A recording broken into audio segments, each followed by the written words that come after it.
In the world of social media, everybody wants to be an influencer these days. What does that word even mean? I guess it means people are listening to you and following you and thinking that you're an all around awesome person with lots of great things to say. But listen, because of the rise of technology and just about anybody's ability to develop an audience, is there a strategy that you can really follow that not only honors God, but also honors your heart to be an incredible influence in the lives of people? Is there a strategy that you can follow that will set you up for real success long term in a healthy way that again honors the Lord and your gifting as opposed to just drawing people to yourself? Well, we're going to parse through that today and try to give you 5 things that are really going to help you approach your dream of leading and influencing others in the world of social media today on 5-Minute Mentoring.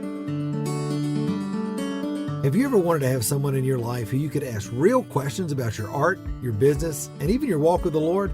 Well, that's exactly what we do every Friday here on 5-Minute Mentoring, where I answer one question from one of my awesome podcast listeners in order to help you start really thriving as the artist you know God created you to be.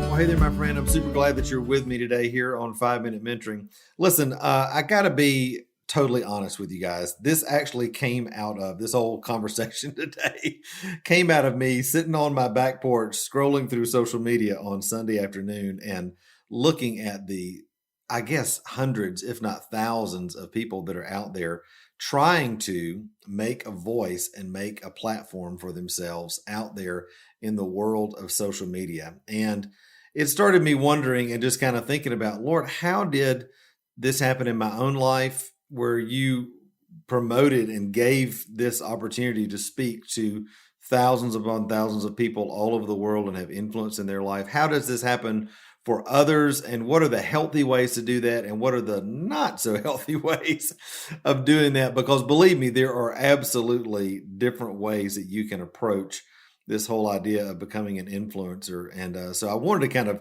jump into that today and hopefully give you a strategy that I think I've followed, or at least tried to follow my whole life.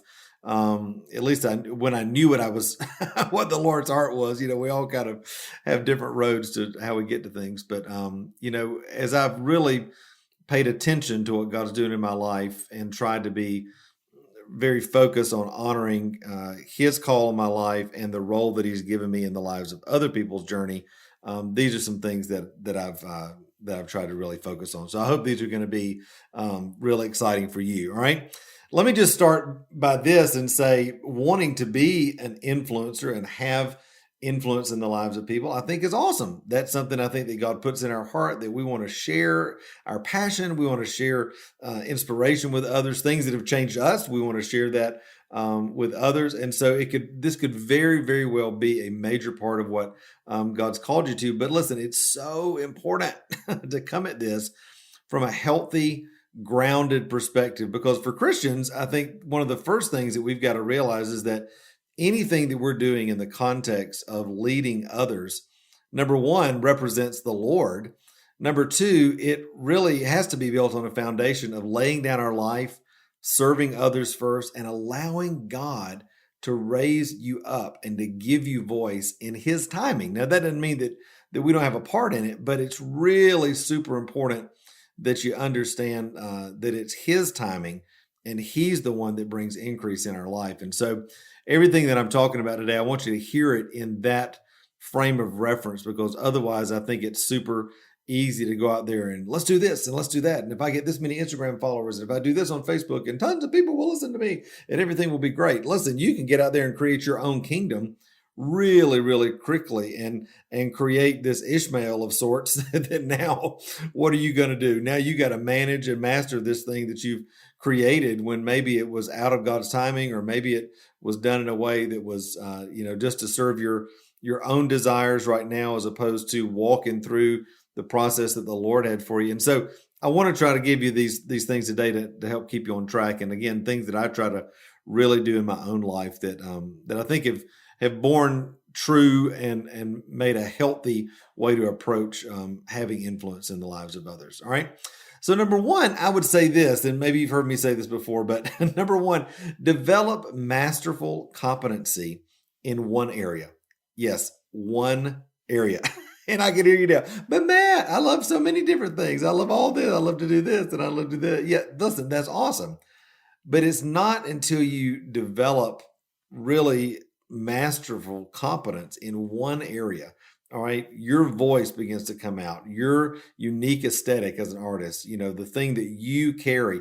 It's not until that comes out that I think anybody begins to have any sort of real acceleration in their journey. And so I would say if you're wanting to be somebody that's got voice in the lives of others and influence in the lives of others, make sure that you're focusing now singularly on the development of one thing and be really, really great at that. All right. Again, that's going to be a major accelerator for you, both financially and creatively. All right. Number two, do it so well and so uniquely, this one thing, that others can't help but notice. Again, the Bible is so clear in Proverbs that a person's gift makes room for them. All right. As you become great, as you develop mastery over this one area in your art and maybe in teaching or the way you approach a subject, whatever it might be, and you start sharing that story authentically with others that are interested in learning in that same thing, all of a sudden, that in itself will begin to open doors for you in the marketplace and in the lives of others, because people are going to go, whoa, this person is so awesome, or wow, this unique thing that they do artistically, I've never seen that before. I want to learn about that. And so the gifting that you have been developing over the years really becomes a platform for you to begin to speak. That for me, I know happened in my, not only in what I'm doing in my mentoring work, with you guys here on the podcast and in the mentoring program and all that, but it really happened in my artwork as well, as I began over years to master the techniques that I had learned and that I was developing, and then develop that and massage that into a unique creative voice. All of a sudden, wow, people started just beating down the doors like, oh my gosh, I want to know how to do this. I want to know how to make art like Matt. I want to buy art like Matt's because there's not any around. Again, the gift of God, as I cultivated it singularly in my life, that really became a platform for influence. All right.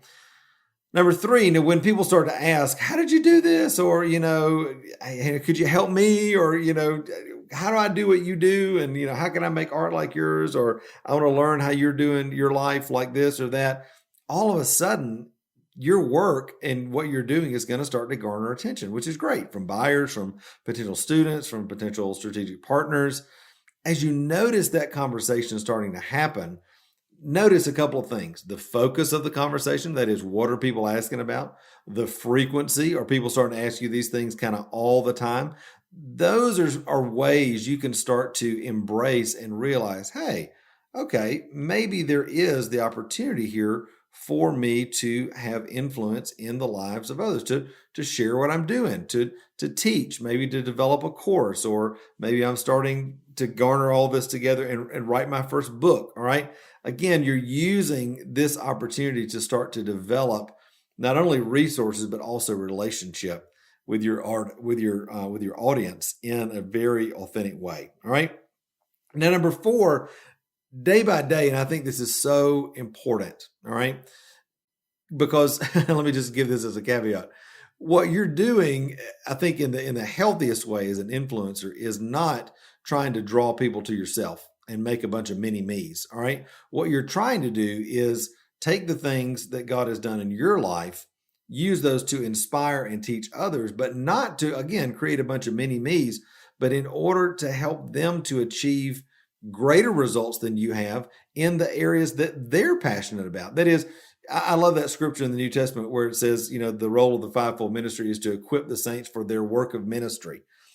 I love that, all right, because it's like we each have a unique place in the body of Christ. I think every artist has a unique place in the marketplace. And so our role is not to create a bunch of people that look and, draw like us or paint like us or make baskets like us or write books like us. No, our job is to use the thing that God's given us to inspire and teach others, but then also to be that wind, that wind that pushes them into their greatness, into the thing that God's called them to, all right, so that they can really achieve that incredible abundant life that God's got for them, all right. I I see that, when people start to draw people to themselves, that's when it gets kind of icky. That's when it gets kind of this, to be this kind of cult of personality, if you will. And that's never, ever, ever what you want to do. All right. And then lastly, number five, tell stories. All right. As you start to inspire others, teach others, others begin to take what you're doing and use it in their own life. It's so important then for you not to get up and say, I am the best thing since sliced bread, and you will never believe this, and I am doing this, and I am doing that. And if you'll just come to me, I can fix everything. No, nobody wants to hear that. All right. What you want to do is celebrate the people that are following you. Celebrate their stories. Tell their stories of transformation. Tell how good God's been in their life. All right. Obviously, yeah, you've had a part of that, and praise God for that. And that's awesome. All right. But it's not about you, it's about their story. And one of the things that I think makes influencers healthy in the kingdom is not, again, not drawing people to yourself, not talking only about who you are, but really telling the story of your students and those that are following you, so that you're focusing really 2/3 on that, rather than all your awesomeness, which I'm sure is limitless, which I'm sure is awesome. All right. But if you tell the story of others, it not only puts them out front, lets them have the win, which is, again, a heart of servanthood, but it also, I think, just honors the Lord and allows Him to bring the increase in your life. All right. Now, just quickly, of course, I couldn't resist this. What are the 5 ways not to be a great influencer in your life? Well, okay, what should you not do? Don't go out there and create this huge brand and social media and all this kind of stuff. Your latest book, e-course, album, whatever it is, and telling everybody how awesome you are and trying to convince everybody to follow you. That just feels icky. All right. Listen, just because you can get out there with technology and create this big old buzz and this big wave of attention and that sort of thing doesn't mean that you have anything to say. And I know that might seem a little hard, but I think that the people who I respect the most in my life, who have influenced my life the most, and I pray that this is my story in your life as well, is when people have walked a journey and seen authentic change happen in their life. And then they've turned and they've shared that with others along the journey, and they've seen the same things replicated in them. That's when influence is powerful. All right. Number 2 way to not be a great influencer, show no demonstrated mastery or progress in your own life in the area that you're trying to encourage others in. All right. That's just a big no-no. Number 3, step into the role of coach, expert, or advisor when you've never helped anybody achieve any real lasting results in their own life, much less yourself. I mean, listen, how many life coaches do we know out there whose lives are in shambles? All right. How many financial people, coaches do we know out there who don't have an investment plan? If you want to learn something, go to somebody that's done it. All right. If you want to teach, then teach out of the place of authority that God's given you in your life. All right. Number 4 and 5, things that you don't want to do. Don't look for recognition of your position before seeing demonstrable, measurable results in your lives and in the lives of others. That is, well, you should love me because I'm an artist, or look how many Instagram followers I have, or look how great my art is, or just, kind of this whole thing of I'm special, you should follow me, you should love me. Listen, that just gets icky. And number 5, seek leadership or authority before being a great follower and being under authority. Listen, you can never lead others unless you yourself learn to follow. And I think that is so, so huge. One of the things I see this all the time in the online marketing world. I see people come into courses, maybe courses that I've taken, and I'll see them come in, and then 6 months later, they're out there teaching the very stuff that was in that course, but kind of tweaked to their own needs or whatever, or their own voice, like it's their thing. And you're like, what? What are you even doing? Like, have you even taught this before? Have you even mastered this yourself? Are you even working this in your own life? How in the world do you have authority to teach this? So again, don't seek leadership and authority before you become a follower, before you've honored the ones that have gone before in your life, and you've really learned to just to have those things worked out in your life first. Again, I know I say this all the time, but it's be fruitful and then multiply. You can't have multiplication that is lasting in your life without being fruitful. I love this quote. I think I talked about it in Unlocking the Heart of the Artist, but somebody told me one time, your talent will take you where your character can't keep you. And I just can't agree more, because again, you can make influence happen. You can make a big brand. You can make a big splash, but that is not always the best way to do it. The best way is obviously, yes, learn technology, master technology. That's part of what we teach in the mentoring program, but do it in the context of developing your own uniqueness, serving your audience, listening to the voice of the Lord, and realizing that, just like it says in Psalm 75, promotion doesn't come from the north, south, east, or west. It comes from the Lord. See, listen, as kingdom people, and I think this is just a great way to close this up today. As kingdom people, we have a greater responsibility, because when we influence the lives of others, we are literally holding the hearts of our followers in our hand. And we have the ability, through media and through persuasion and through art and through all the things that we do, we have the ability to point that heart and point their mind in any direction that we want. And I just think it's so, so important that as God is raising up this army of artists, that we make sure over and over again, daily, moment by moment, that our heart is grounded in a healthy identity in Jesus and in who we are in Him, rather than in what we do and how talented we are and our next thing or whatever. Otherwise, believe me, it is really, really, really, really easy to draw others to yourself rather than to Jesus and to His purposes in their life. All right. Well, my friend, I hope that you will lean into the influence that God has for you in your life. And I hope that you'll do it in a way that honors Him and that points people to Jesus. I know you will. I know that's your heart. And again, I hope this has been a big, big encouragement to you today. All right. Thanks for being with me. Until next time, remember, you were created to thrive. All right. Bye.